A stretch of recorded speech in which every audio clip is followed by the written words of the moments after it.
Did you miss me? Oh, you did? Oh, that's so nice to hear. I'm so glad. If you don't know who I am, I'm Red. And today I'll be reading some r/malicious compliance stories for you.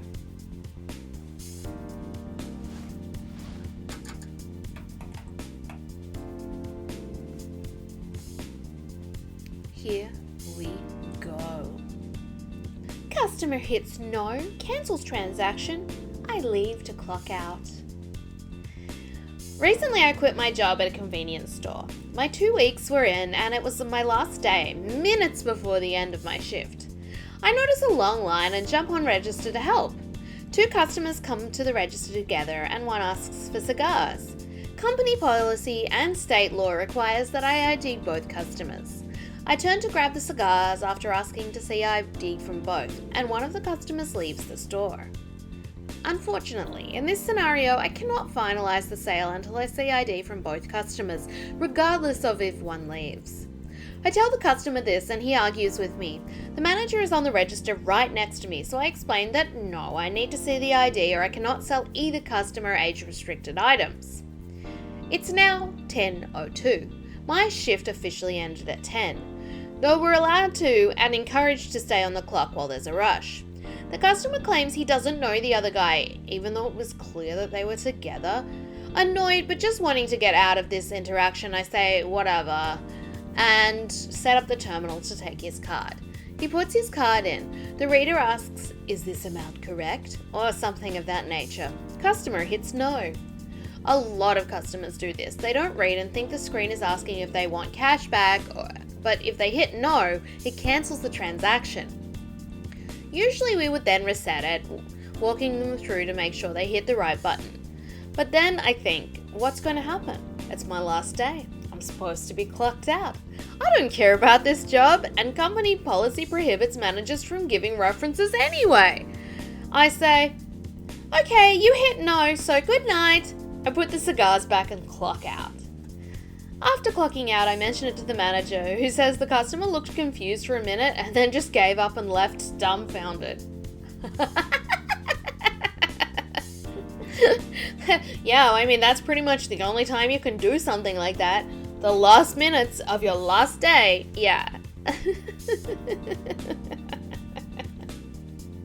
Here is another one.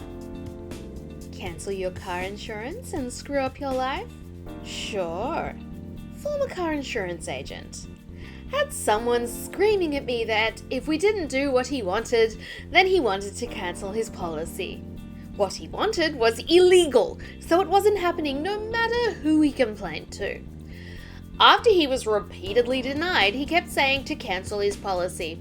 I told him he should really get new insurance first, as my state has mandatory insurance requirements on active registration. But he said cancel it anyway, right now. So I did. Well, a couple of days later, he calls back very pissed because he couldn't find new insurance, and now his driver's license is suspended. He has a court appearance and is suspended from his job. He was caught driving without valid insurance, on top of the normal issues of no insurance on active registration. So now he has a very expensive ticket too.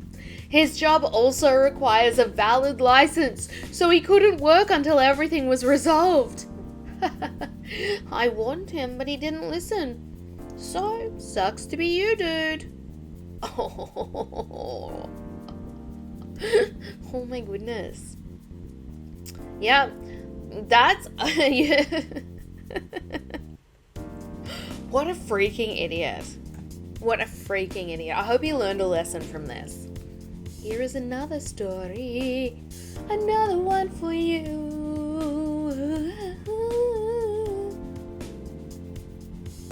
Okay. Strictly stick to the work hours and top an extra hour? You have it, boss.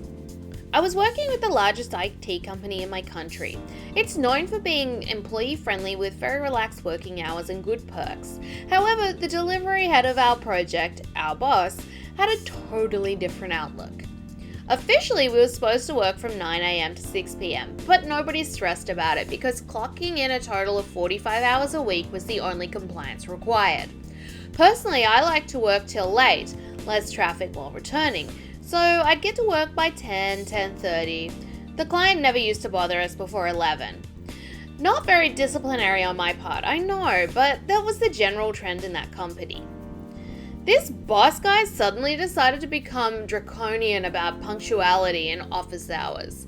Everyone is expected at their workstations by 9. Nonetheless, all of us complied, saying, if 45 hours is the only rule, so be it.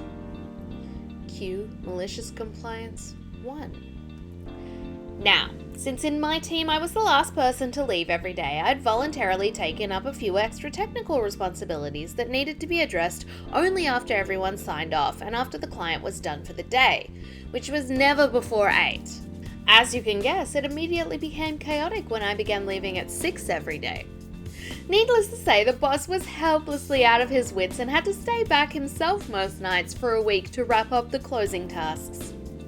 Yes, he always used to leave by 6 before this. He was neither much acquainted with the SOPs nor could he gather aid from any of his staff, so he really found himself in a mess. They could have simply reinstated our work hours. Instead, this is what they do one fine evening. Why are you leaving now? I'm done for the day. It's 6:30 already. Who will do the technical responsibilities? But then I'd have to stay for another 2 hours. Okay, let's see. During the last month, you have come to work after 10 every day. That's 20 to 22 hours of deficiency. I couldn't decide if I should laugh or be infuriated at his nonsensical statement. I've worked till 8:30 p.m. every day, so not only is that incorrect, but I've actually worked 20 to 22 hours more for which I should claim overtime payment. Then why didn't you? Anyway, that's a separate topic altogether. From tomorrow, you're either coming in an hour early or staying an hour late for a whole month to compensate for your deficiency. Cue Malicious Compliance 2. At that time, I was preparing for another high-paying job in the government sector that required an immensely tough competitive exam to be cleared, for which I needed to put in a lot of effort and time into studying and researching. The exams were due in a month and I was struggling with the latter as I used to return late. So I saw this as the optimal opportunity, a kill two birds with one stone situation. I decided to comply. Well, I began to clock in at 8 every day, study and research vigorously for an hour without any disturbance, using the company's internet, printer, stationaries, and whatever other utilities required, and managed to be ready with my work by 9. For a whole month I fueled my exam preparation from the company's resources, and yes, I claimed full overtime payment too. To be honest, a lot of the times I used to feel guilty about this, but the pleasure I got from submitting my resignation letter after I got the job I was preparing for was a wholesome, out-of-this-world feeling. What the hell? This is that thing, you have a good work ethic, you put in a bit of extra time for your company, your employer, and I do that. That's,